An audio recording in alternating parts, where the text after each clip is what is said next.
I think what's at the forefront of everyone's mind at the moment, COVID-19, and what sort of impact it has had on rugby, specifically in New Zealand, but let's try and also look at SANZAAR if we can. Yeah, kia ora, Angus and everyone. Thanks for the invite. What impact has COVID-19 had on rugby?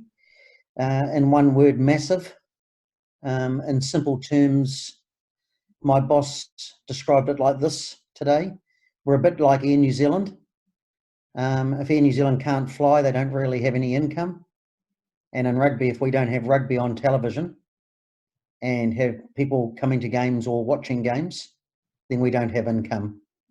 So the impact is massive for New Zealand rugby, and they're desperately keen to get rugby restarted and get rugby of some description back on television.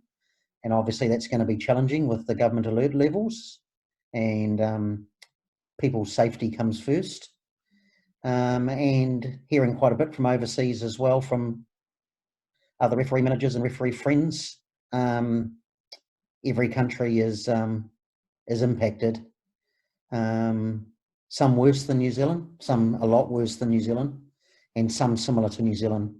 Rightio. Sorry, team. I was just saying we're lucky we've got reserves for a rainy day and it's pouring. And it's really pouring hard. So yeah, rugby, in summary, Angus, is under a lot of pressure at club level, provincial union level, super level, and New Zealand level. Have you been given any form of a timeline in terms of the return of rugby, not only at obviously the top level, but certainly at the grassroots level? The grassroots level is going to be purely dependent on the government alert levels, and New Zealand Rugby at the moment is trying to develop some policy for what does each level mean. Level 4 and level 3 obviously don't mean any rugby, and quite severe restrictions. Level 2 starting to get into that grey area, but still a big issue with numbers of people and social distancing. And level 1 a lot more likely to be able to have some type of rugby, but it's very determined by the government levels, and then New Zealand getting agreement amongst key stakeholders around what each level allows. When they did put out some information prior to going into lockdown, they thought it was very clear information, but it got interpreted in a lot of different ways, a lot of different people. So yeah, community rugby is very dependent on government alert levels. Have those conversations been had yet with New Zealand Rugby and government? What conversations? Have any conversations between New Zealand Rugby and government taken place?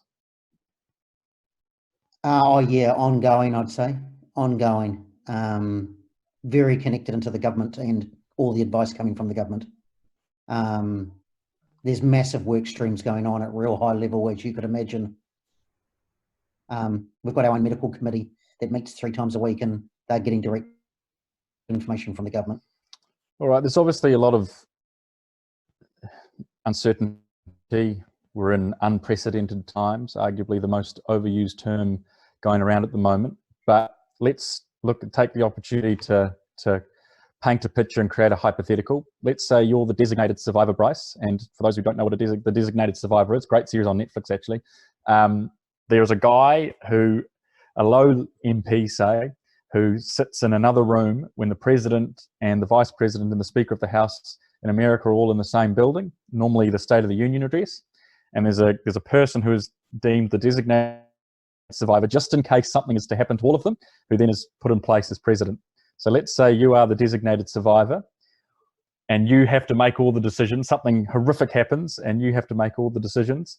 How would rugby, from a professional point of view, look in, say, the next 12 to 24 months? Well, that's a really easy question. Thanks, mate. Jeepers, I would imagine high performance rugby is going to be very limited internationally until the borders open. And many people know Jonathan White, the doctor, a friend of ours, the referee.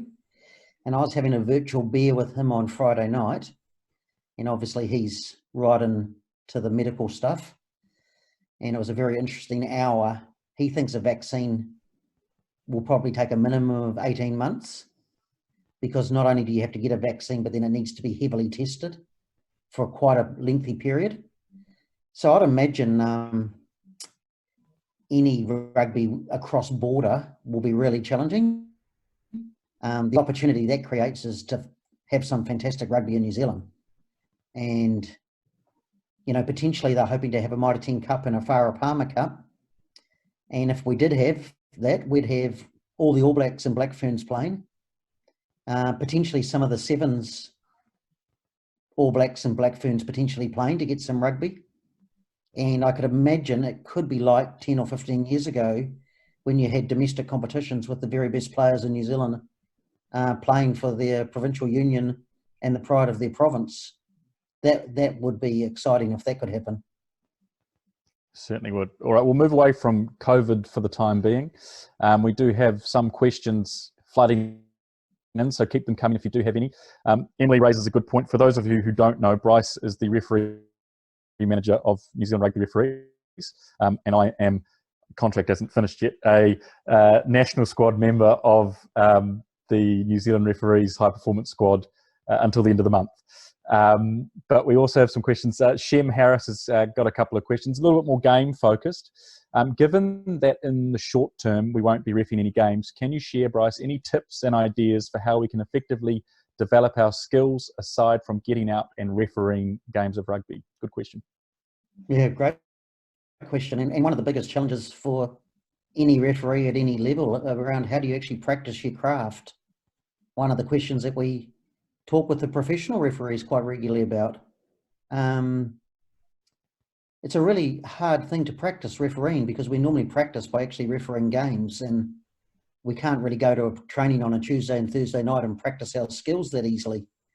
One thing that some people do very, very well is they use a training run to practice some of their work. And by that I mean is they go down to a local field and do some interval runs or some sprints, some stride outs, but then they sort of like practice some specific running lines and running movements where they just visualize, you know, a minute of play in a game and use that as part of their training run. So you're visualizing and also moving. So you normally want to choose a ground where it's not too visible to other people because it looks a bit strange. But one of the guys that I thought, who I saw in my career, who was a real specialist at that and did it every week as part of his training, was Paul Honus. He did it as much to visualize and simulate the movements that he'd have to do on a field and get used to the different running lines, the stopping, starting, turning, pirouetting, running backwards.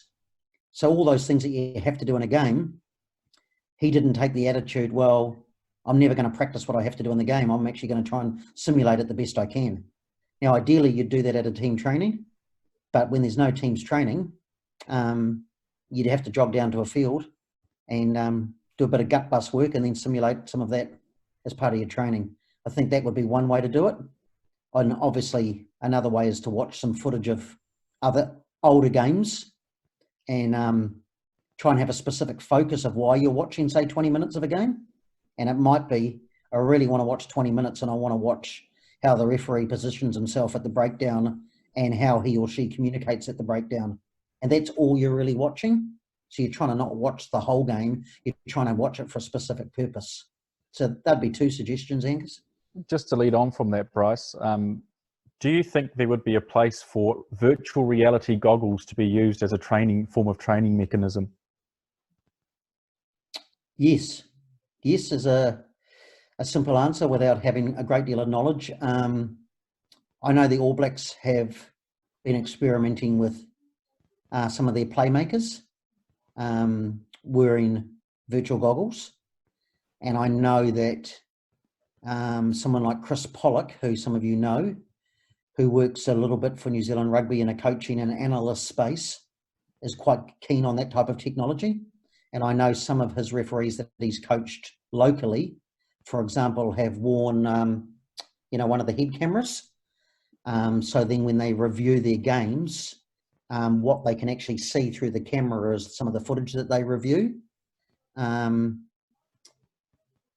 So the simple answer would be yes, but I haven't heard of it being done successfully, but I'm sure it can be. And another question from Shem. Obviously, Bryce, we know how important referee-coach relationships are. What tips do you have for a referee, A, looking for their first coach, and what are some of the experiences you've had with different coaches across the different levels of rugby? So do you think this question, Angus, is around a referee coach? Yes, referee coach, sorry. Some of the experiences I've had, so yeah, look, fundamentally, if you can get a good coach or get a good group of coaches who give you good feedback is vital. What would you define as a good coach then? Well, if I simplify it, referees normally like to get feedback on things that they're working on. So first of all, if you're clear on what you're working on,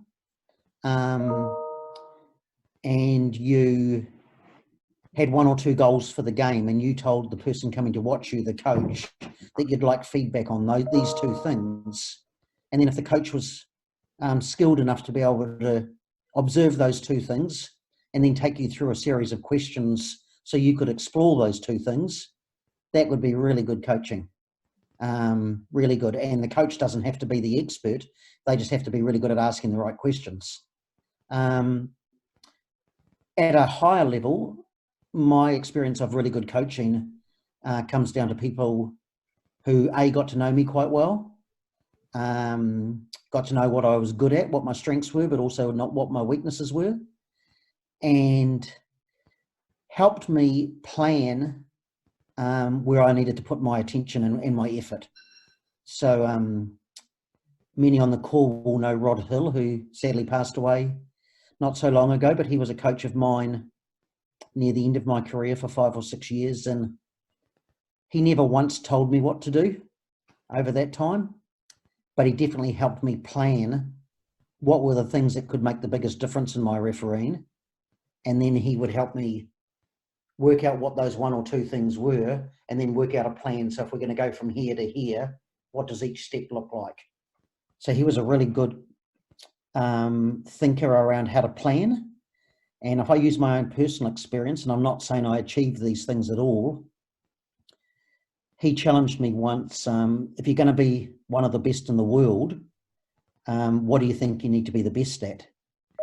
And we came down to 3 simple things, really. I had this idea in my head that I wanted to be the best manager and referee of scrums in the world. And to me, that was meaning I had the most control and I was the most decisive. I had a plan that I wanted to be the strongest communicator. Not naturally the person who communicated the most, but the one who was brave in those big moments. And I knew that I had to get my positioning right because I was short, a little bit overweight and quite slow compared to most top referees. So if I didn't get my positioning right and my running lines right, I didn't have the physical capability really to keep up. So they were the 3 things we planned.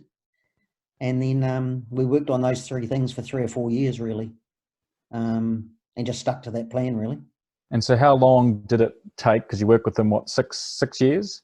How long did it take for you to have enough trust in some of the questions that he posed at you before you could actually buy into what that vision was? Yeah, it took me a while because I was frustrated as hell initially because I just wanted him to tell me what I needed to do sometimes and I'd go and do it. But his coaching approach was never to be the expert who told me what to do. He'd just ask another question. And he was a big believer. And look, he was right in the end that if I could self-discover this myself, that would be the power of the learning. So he he made a deliberate effort to never tell me what he thought I needed to do to achieve any of those goals. And at times that was very frustrating because I just wanted an answer before I left his house and then I'd go and do it. But 6 months later, we'd still be trying to find the answer. So yeah, look, it took me a while to work out that that's what he was doing. But I definitely realised sometime after that the power of me discovering it myself really meant I needed to know really deeply what it meant, rather than him just say, well, go and do this positionally and run here and then expect to be able to go and do it. So yeah, it took a while. And when I moved into coaching myself, I was an absolute failure the first few years, because all I tried to do was coach everybody like I like to be coached. And one of my good mates who I coached for a few years, Glenn Jackson, I would call myself an absolute failure with him, because for 3 years I tried to get him to do things that I used to do, that I thought were important and that I thought would be helpful for him. But because he didn't really truly believe any of it himself, he never did it. So it was just 3 years of frustration, until I worked out, well, why not actually find out what he wants to do and then go down that path. So how do you find that balance then between the Rod Hill style and having been coached by Rod, knowing exactly how you've felt, versus, say, someone who perhaps sometimes just needs to be told when they aren't doing something quite as well as it could be done, without actually, and you touched on it with Jacko, without taking away what their philosophy or their belief in is in a certain phase of play. So how do you get that balance? Yeah, it's a good question. I actually think that at times you do, as a coach, just need to tell people, and sometimes you need to tell them stuff they don't want to hear sometimes. But I think the key is, and I didn't get this right with some of the people I coached, get clear on what they want to work on and get some agreement on that. Get clear on the rules of engagement. In other words, so what are you going to go and do and what am I going to go and do? Get clear and agree on that. And then have the conversation if those rules of engagement aren't being kept. So for example, if you said to me, I'm going to work on my scrums because I want to be really better. I want to be a lot better at my penalty kick accuracy. And one of the things I'm going to go and do is I'm going to watch 50 scrums a week of Super Rugby, and I'm going to analyse what decision I'd make, and then I'm going to get my scrum coach to watch those 50 scrums separately, and then once a fortnight we're going to meet and compare notes. And if we agreed on that, and then you didn't do it, then that's when I'd need to have a conversation around, well, why are you saying that you're going to do this and you're actually not doing it? Do you truly commit to this? You know, out of 10, how much do you commit? And if it's only 5 out of 10, then stop saying you're going to do it. So they are the conversations and the feedback that at times the coach just has to have with the referee. And because of your level of experience, so going from a very inexperienced referee here, right at this junction, to a very experienced referee, if you're an inexperienced referee, at times you just need the coach to tell you a couple of basics to get started. So I went and watched a young referee, Sean Curra, in his first ever game a couple of years ago. And he was aged about 12 or 13, and I ran touch for him. And at half time, I just said to Sean a couple of things like, you know, when you blow your whistle, make a mark and be confident with your signal. And when you run along with play, try and stay 5 meters on the inside of the ball and running at about the same level as the person with the ball. And he said, yeah, that's great. And then he just went and tried that in the second half. So there would have been no point at me at halftime trying to ask Sean a lot of questions about that. He just needed to be told, here's a couple of things you can go and try and do in the second half. And I had the pleasure of watching him 12 months later, and completely different referee. But yeah, just comes down to your level of experience, I suppose. Of course. We've had a few questions come through, Bryce. So we'll change tack slightly. Feel free to keep sending them in. A couple just regarding or touching in this stage that we're at the moment, with there literally being no rugby happening. What sort of plans are being developed or being looked at in terms of trying to retain referees once we start to get to some form of normality? Yeah, well, that's constantly what we're thinking about and talking about at the moment. We've got 1,400 registered referees in New Zealand at the moment, as at the 1st of April, which is pretty awesome, because last year we finished with 1,800 at the end of the season. So the REOs and the local provincial union referee clubs have done a great job getting people registered and signed up. And we had a New Zealand recruitment campaign, #BeInTheGame, that was due to launch just before the lockdown. So we'll kick that into gear at some stage again. And I know a lot of the REOs, the local provincial union referee club managers, just like Cody and Ant in Auckland, as an example, are doing some really cool stuff to engage with their members online. And there's more and more content starting to go online. So next month, for example, we're going to have quite a few high-performance rugby coaches, Ian Foster, Tony Brown, Scott McLeod, John Plumtree, etc., talking about different parts of the game and why they're so important and the implications for not only the game but also for refereeing. And then we're going to put those sessions up onto New Zealand Rugby's Rugby Toolbox site under the refereeing section. So there would be some really great material from some really great coaches that referees could access and have a look at. So I'm really positive, Angus, around some of the great work that provincial union referee clubs are doing. We're making a really big effort at New Zealand level to connect with those REOs weekly and then individually. And I'm very, very buoyant and positive around some of the work they're doing in their local regions. If you wanted to, you could just about go online every night and have some type of rugby or refereeing content that you could access that I would imagine most of the time would be really good quality. So yeah, keeping connected with our members, keeping them feeling valued and part of the club is an absolutely crucial part of lockdown. So if people have got feedback for us around things that they'd like us to do, New Zealand Rugby sent out a survey and a newsletter to every registered referee and coach on their database last week. And there was a small survey with about a few questions that people were asked to answer. If you've got any ideas of what you'd like, please fill in that survey and we'll do our absolute best to meet your needs. Bryce, do you think the situation that we currently are facing will see a potential shift in strategy from New Zealand Rugby? Obviously, over the last probably decade or so, the focus has very much been a sort of a top-down model, with the All Blacks being number one and then everything sort of slotting in behind that. And we've seen things like sabbaticals from a player's point of view. Do you think perhaps that strategy may have to be reviewed because of the current situation and perhaps looking more at grassroots rugby and the importance it does actually play? Yeah, it's a good question. Look, I think New Zealand Rugby's always had a strategy around winning pinnacle events. So that's teams in black. I think we all get a lot of pride and joy out of that.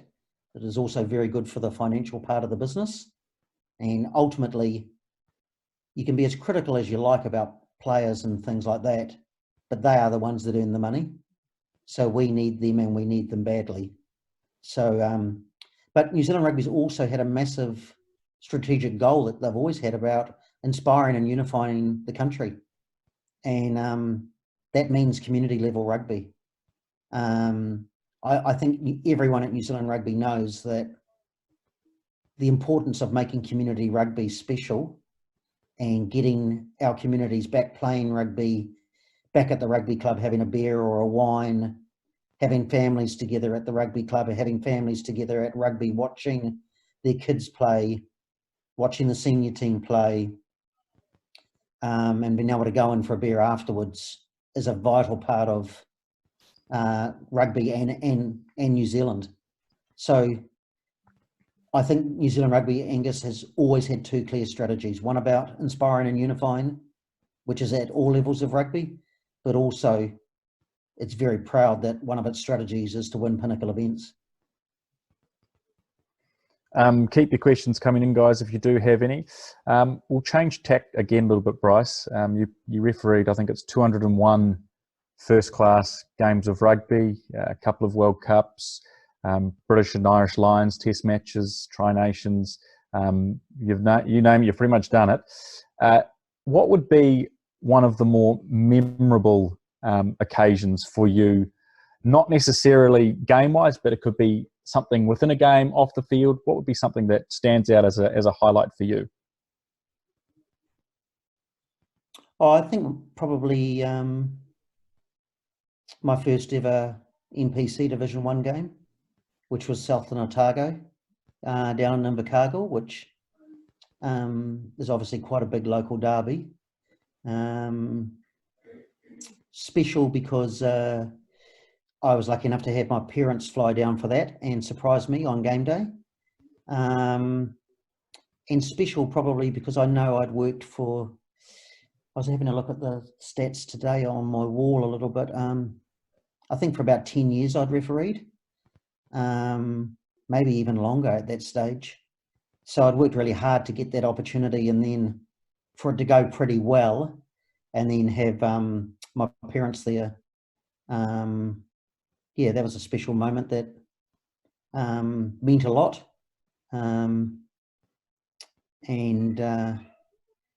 Yeah, it was something that I'll always fondly remember, that game. Your father, Keith, was obviously a very successful, for those of you who don't know, was a very successful international test match referee. Did you always feel like there was a bit of pressure on you to pick up the whistle? No, not really. I felt really fortunate, actually, because as kids, we obviously played sport, and I played quite a bit of soccer or football when I was younger, up until about intermediate, and there was no pressure to play rugby. And then I played rugby. But as kids, we always went to rugby in the afternoon with Dad on a Saturday. So he'd go to our sport in the morning and be one of those dads that helped. And then we'd go home and have lunch. And then Dad would be driving off somewhere in Bay of Plenty to referee the club rugby game that afternoon. And we'd always go as kids. So, you know, I always felt sort of like connected to the refereeing side of it and the game. Went to a lot of big games as a kid, as a family, to watch Dad. So, no, I absolutely had no pressure, apart from I got a lot of support when I decided to give it a go. Not necessarily from Mum and Dad, who actually were very careful to take a back seat and not put pressure on me. But I got a lot of support from my mates who played rugby. And I think that was probably the most important thing, because I was about 24 then. A lot of my mates were really good, like senior and provincial rugby players. And I think if they'd been non-supportive, I might not have lasted. But they actually were massively supportive, really interested in how it was going, and became quite connected with my ups and downs through my whole career. And I think they probably had the biggest impact on me, you know, age 24, going off to referee on your own when all your mates are playing rugby together was a bit of a big step to get over initially. So I'm really thankful for the support they gave me, really. So when you did decide to pick up the whistle, what was the drive? Well, as a kid, I always used to go to club rugby in the afternoon. And back in those days, so we're going back, jeepers. You're 50 this year, Bryce. Yeah, I know, 40 years. The biggest game in Tauranga used to be the 2:45 game on the Tauranga Domain, number 1. And it didn't matter where the teams came from. If they got selected for the main game that Saturday, they always played on Tauranga Domain. And I can remember as a kid watching rugby in that game. And when I took up refereeing, my only dream was that I would be good enough to referee that main club game on the Tauranga Domain. And that's what my sort of like burning goal was for the first few years, just to get good enough to be able to referee that main game of club rugby. Did you ever? Yeah, I'm sure. Yeah, I'm sure I did. It changed a little bit, that the Tauranga Domain wasn't always the place for the big game of the day. But yeah, no, I refereed a lot of club rugby over a lot of years, and still try and get out and choose an appropriate grade now to referee, which is not the main game on at 2:45. But I still love going to club rugby and watching, and then having a big bottle of beer afterwards in the club rooms. Nice, nice. It's something that every referee at any level of the game, whether it be under 11s on a Saturday morning or a Rugby World Cup final, at some point in a season or during the game, there are challenges that a referee faces. In your experience, how have you, when you've had some of those challenges, what process do you use to try and get to a point where you feel like you can go out there and ref with that baggage not hanging over you? Yeah, I don't think I really had any processes during my career, really. I don't think I really knew about all that stuff, to be honest. Nowadays, when I make a mistake, which is in every game I referee still, whether it be under 15s or club senior B, I just try and acknowledge and admit it straight away to the players. Like last year, I awarded a try, thought I'd got myself in brilliant position, got down nice and low, scored right at my feet. I was really proud of myself. Problem was, it was on the 5 metre line. So everyone stopped and looked at me, and I sort of looked at them thinking, geez, that was some good refereeing. And they were like, he's on the 5 metre line. I was like, shit, guys, that is an absolute cock up. I'm sorry. Let's just start with a scrum. So that was easy, you know, because it wasn't on TV. No one was really going to talk about it. Just got a bit of a ribbing in the club rooms afterwards. But the simple process of acknowledging it to the players, they just accepted it and got on with it. I don't think I had the processes and the skills to be able to deal with it earlier in my career when I probably needed it more. So if I see one of the questions from someone is, what's the lowest moment? Well, my lowest moment was probably the Rugby World Cup in 2011 when I poorly refereed the quarterfinal between South Africa and Australia. And how did I cope with that? Well, not that well, really. In hindsight, I think I just did the New Zealand bloke thing and try and suck it up and keep it to myself.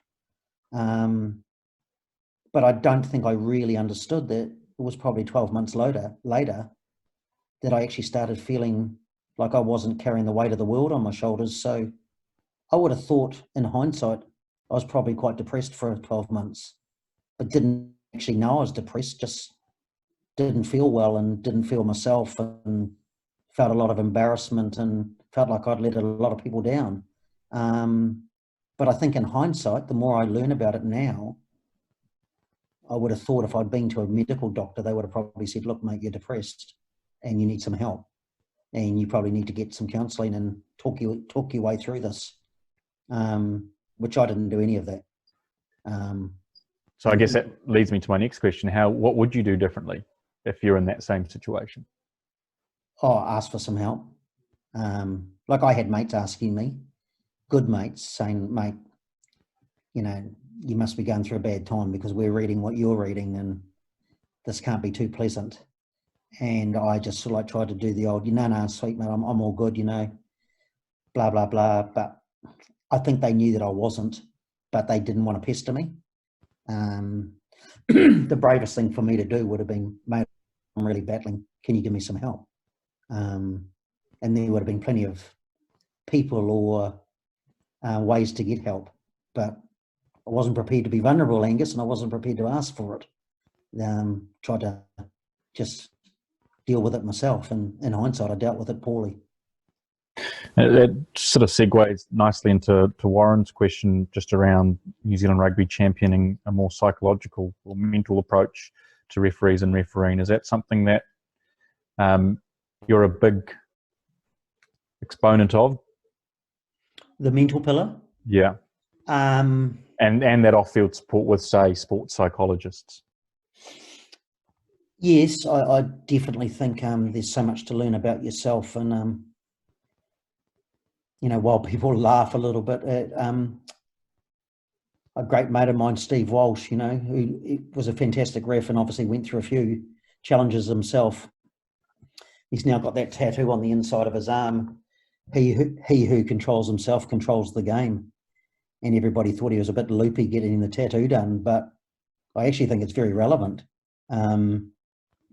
If you can't control yourself,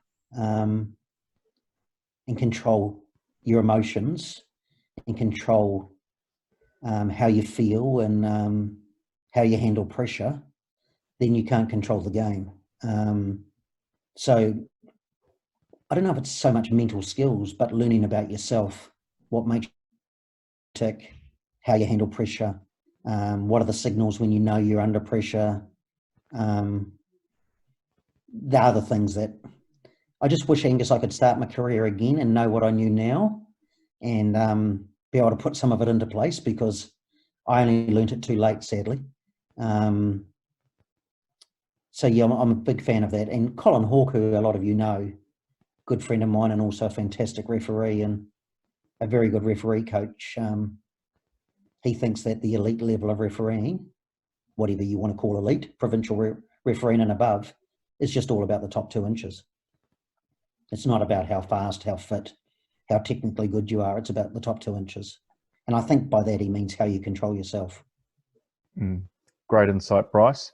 Great insight. Appreciate you being vulnerable. Look, we don't want to hold everyone up for too much. Shut up, Alex. My wife. I thought it'd be a bit of fun just with Netflix getting a workout, I'm sure, in a lot of households. So a couple of quick fire questions, and by all means, feel free to keep sending through questions if you do have them. Bryce, can you give us a Netflix show that is a series that you can recommend?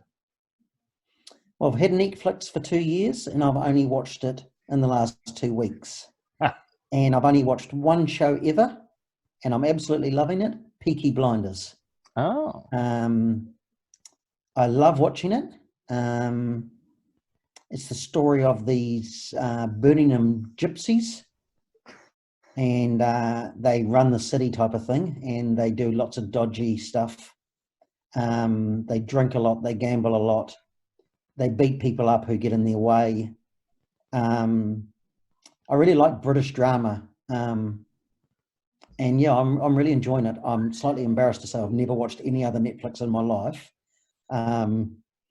but yeah, Peaky Blinders is my go-to at the moment. Couldn't get into it. Tried and couldn't get into it. All right, next question, Bryce. Your go-to dish in the kitchen? Well, I'm glad my wife and kids aren't listening, because I often get commented around how little I do in the kitchen. My go-to favourite dish that I make would be chicken bacon mushroom fettuccine. Ooh. With a creamy Parmesan sauce. Not overly good for your waistline, but very tasty. And yeah. What's the matching wine to go with it? Yeah, nice Chardonnay normally for me would be good. I remember how I learnt about that dish. One of my flatmates at Varsity made it once, and it was the nicest thing I'd ever tasted in my life. And if I ever get a chance to make anything, that's my go-to. So have you had a chance to make Bryce's dish for Claire and the girls whilst under lockdown? No. We've taken on HelloFresh as a family. And I can actually make those recipes because there's a recipe to follow. So I tend to want to make chicken bacon mushroom fettuccine, but I've got a 20-year-old daughter who's a vegetarian. I've got a 16-year-old daughter who's fussy, and I've got a wife who doesn't like fat, stodgy, creamy Parmesan sauces. So probably just make it for myself. Yeah. So yeah, we're a HelloFresh family at the moment, which is actually working quite well. For those of you who don't know what HelloFresh is, it's a home delivery service that is considered an essential, and they deliver all the ingredients you need for meals that include with the recipes and stuff as well. So it's quite helpful. Hobbies or interests, Bryce, that perhaps we don't know about? Yes. Couple of things. I love golf. I love the challenge of golf, the mental challenge as much as the technical challenge. I've got a lot of mates who play it, so it's a really good time to spend some time with some mates. What I like about it, I'm on about a 14 handicap. I normally shoot about 85 to 90, but every shot is like a new game in golf. You can have a really bad shot, but then if you get your next shot, you know, really great, you can save the hole. And I just love the mental challenge of golf. I reckon it's a great game for seeing how people control themselves or don't control themselves. That's what I love watching, how people behave on the golf course. I'm also quite interested in racehorses. I haven't been overly successful with the ones I've owned, but I've burnt a bit of money watching them. But yeah, I like the idea of racehorses. I'd love to own a really good one and, you know, go to Randwick or Ellerslie and watch it win a big $1 million race. So that'd be my main two sort of like sporting hobbies, I suppose. Yeah, they're the main things that I'd like to do in downtime. You've had she just hopped off me, but you have had the fortunate experience of meeting my amazing Blue Burmese Emmy. You can follow her on Instagram at Emmy Mabey, Mabey, if you wish. I have.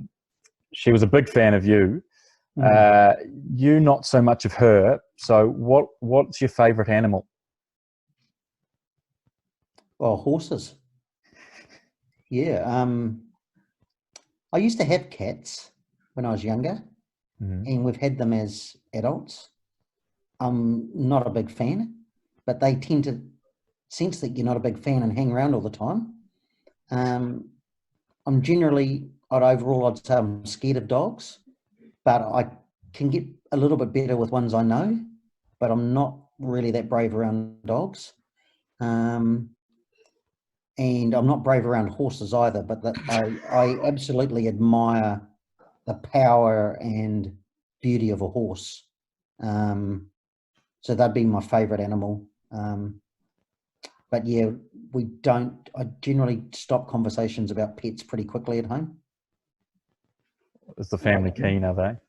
Oh, they like the idea of it, yeah. Do you go horse riding? Or would you go horse riding? Yeah. Geez, I'd be a bit scared, I reckon. I'd like to be able to ride a horse, but if they go on you, man, and you don't really know what you're doing, they're not that easy to stop.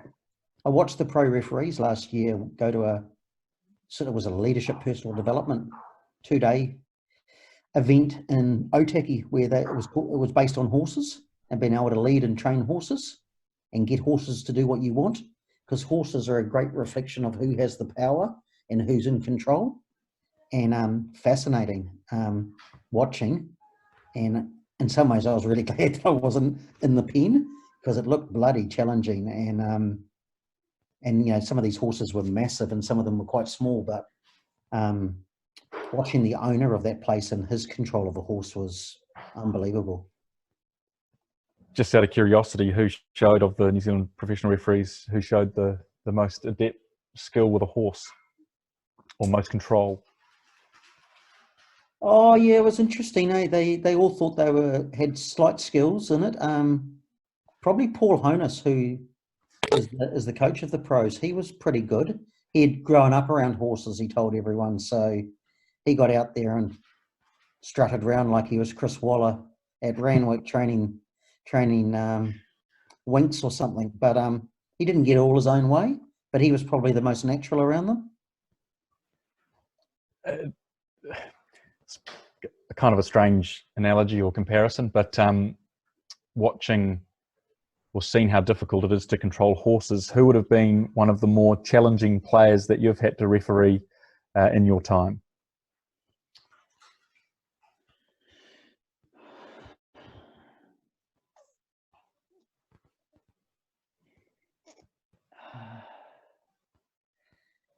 Well, no one that any of you would know probably, apart from if you're from Bay of Plenty. But I used to referee a team called Rangiuru, which is from Te Puke, a Māori club, very strong Māori club. And they had the most challenging player that I've ever refereed, a guy called Vaughn Latimer. I was young, refereeing Premier Rugby. He was an old guy playing Premier Rugby. He often played halfback. He wasn't really a halfback, but I think they put him there because that meant he could talk, and he would just be chipping away at you for the whole 80 minutes. Never to the point that you felt like you could deal with him, but it just felt like he was constantly nagging at you the whole 80 minutes. And I still, to this day, reckon that he would probably be the most challenging guy that I've ever refereed. And I just didn't know how to deal with him way back in those days, you know. And he knew that. So it was a real power play, and he was winning it. He'd win it for the 80 minutes of the game, he'd win it from the first whistle to the last. Have you crossed paths with him since? I'm not sure if he's still alive. It's a very proud family from that club. I'm not sure if he's still alive. For some reason, I think he might not be, but yeah, he'd be the type of guy who would have a beer with you now and probably just smile and wink at you, you know. He wouldn't say a lot. But yeah, I used to come off the field after him just feeling completely wrung out. Just battered, really. He just battered me verbally for the whole 80 minutes. Nice. Well, look, we've only got about 5 minutes left, so if you do have any questions, feel free to fire them through. Diversity in rugby has been a hot topic for the last 5 years or so, and I know it's been incredibly important to New Zealand rugby. Of course, the Women's Rugby World Cup coming to New Zealand next year. With the current situation, is the female side of the game still at the forefront of New Zealand rugby's mind?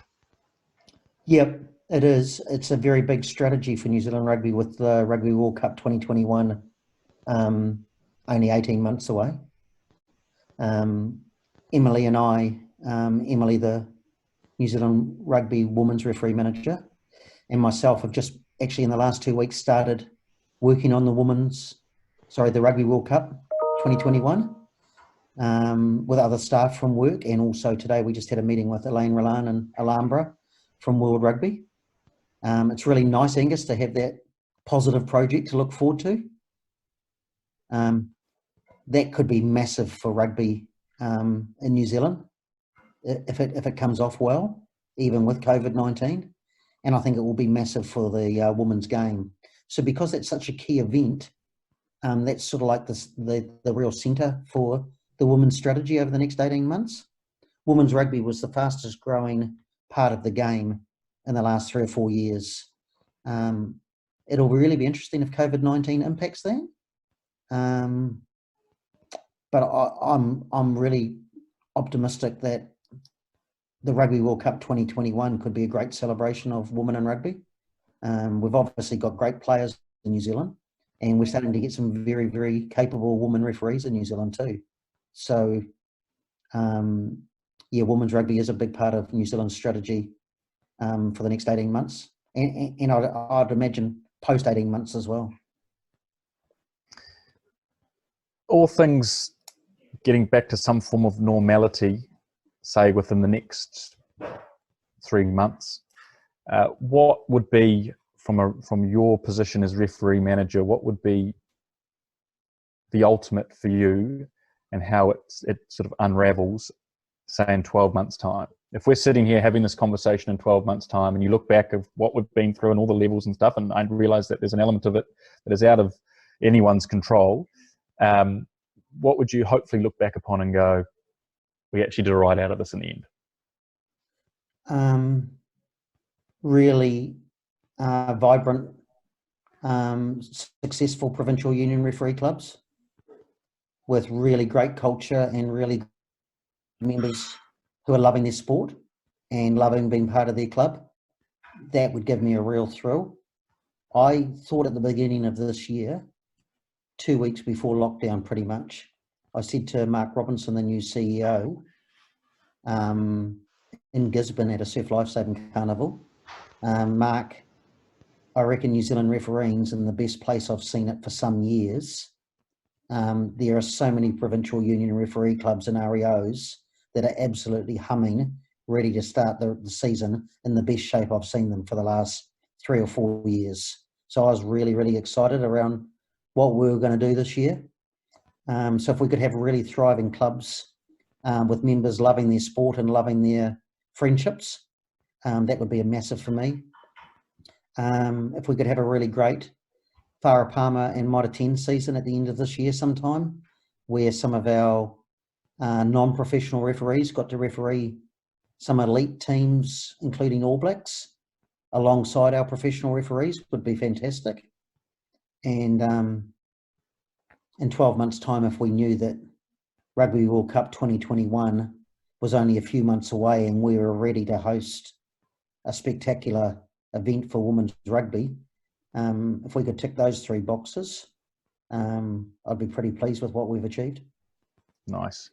And finally, Bryce, the big 5-0 this year. Have you started planning for a shindig? It's not till December, if I'm right. Yes. Well, surely we're going to be out of lockdown by then. I've got some mates who are turning 50 before me. We were having a virtual beer the other night, and they were all saying, "Oh, I don't mind, lads, I'll shout on my birthday," thinking that we're still going to be in lockdown. My birthday is 2 days before Christmas, so I won't be having a party 2 days before Christmas, but I probably might delay it for a month, and round about the 20th of January, I would absolutely like to be celebrating long into the night with some good family and friends, and would be more than happy to put my money and make that happen. I was really looking forward to this year because we had all our year group turning 50. It was going to be like the 21st season again, where just about every weekend you had a party to go to, except this time most people could afford to shout at their party rather than their parents having to do it. And now COVID-19 might derail most of those. So, yeah, I enjoyed our virtual beers last week. We had some referees like Vinny and Jono and Keith Brown on Friday night. And then on Saturday night, we had about 20 of my old school friends get on a call. So, yeah, I definitely would like to celebrate 50, Angus. Thanks. Nice. Raise the bet. And finally, Bryce, just one for the grassroots. Do you think that the structure of how referees run currently in New Zealand specifically could possibly be reviewed based on the COVID thing, but also I know that there have been a number of sort of reviews or things being looked at over the last few months? How they've been run, I guess. Yeah, look, there's a lot of referee clubs that are extremely well run, and they're all run quite differently. So the club that I'm part of, Bay of Plenty, which I'm very proud to be part of and is very well run, is fully amalgamated with the union. So for people who don't understand that concept, that means that the union funds every single dollar that the referee club needs, and the referee club does none of their own sponsorships, gear, or anything. The union covers everything. So all we have to do as members is turn up and get educated and train, get fit, and go out on Saturday and referee and be a referee coach. So that model, which I've seen become very successful in Bay of Plenty, would personally be my preferred model, because it means that we're just part of rugby, we're part of the provincial union, we're not separate. Then there are some very successful referee clubs that are totally separate from their union, get all their own money, get all their own sponsors, have their own board, and run quite separately from the union. And the union support them in some small way, or in some cases not at all. And they are also very well run. And Auckland would be an example of that. That is very well run as a separate entity with its own board, but is also well supported by its union. So I'd be loath to say that Auckland should change their structure, because it works. What I am deeply passionate about is that the referee club needs to be seen as part of the rugby union and part of the game, and not a separate entity. Because as long as we keep on saying that referees are separate to rugby, then everything around recruitment and all that becomes the referee's issue. Whereas I'm a big believer that referee recruitment and retention is the game's issue. It's the provincial union's issue. So yeah, look, there's some more conversations in that space, Angus, because I have a personal preference, and quite a few people don't agree with me for historical and also current reasons, and I respect those. I'm just trying to think of the future, what's the most sustainable model. Yeah, that will take some time to change, I would imagine, Angus, because refereeing's been around a lot longer than me, and some people are very proud of their standalone clubs and what they represent, and I respect that. Nice. Well, on that note, Bryce, thank you very much for your time. Thank you for the questions that came through, guys. I didn't get a chance to get to all of them. Hopefully you gained some sort of an insight into a variety of different topics. I mean, we could sit here all night and go down a lot of rabbit holes, but Bryce, thank you very much. Enjoy lockdown. I'm sure you'll get a chance to cook your dish, and I'm sure it'll be well appreciated. So thank you very much. Thanks very much, and thanks to yourself and also Cody and in Auckland for hosting this. Just a couple of plugs from me. The professional referees are starting to run a Thursday night session similar to this, starting tomorrow night, where Mike Fraser is interviewing Ben O'Keefe. And then in the second week, I think James Dolman is trying to interview Clark Laidlaw from the Sevens. So keep an eye out for that. The link for that can come to you from your local REO. And on Monday night, if you're looking for something to do, there's a guy called Jay Carter, who's a New Zealand golf coach, who has a really successful Facebook Live platform, where next week at 8 o'clock, he's interviewing Wayne Smith. So I know some people on this call have already been on those Monday night calls. Talking Performance is the name of the Facebook page. Talking Performance, yeah. So Monday nights, that's really good, and that's on every Monday. And Thursday nights, the pro referees are doing some really good stuff, hopefully. And then Wednesday night, Auckland's doing some really good stuff. Tuesday night for law exam, and Friday night for Peaky Blinders, and that's the week done, really. Happy days. Thanks. Good stuff. Thanks, Bryce. Cheers. Thanks, everyone.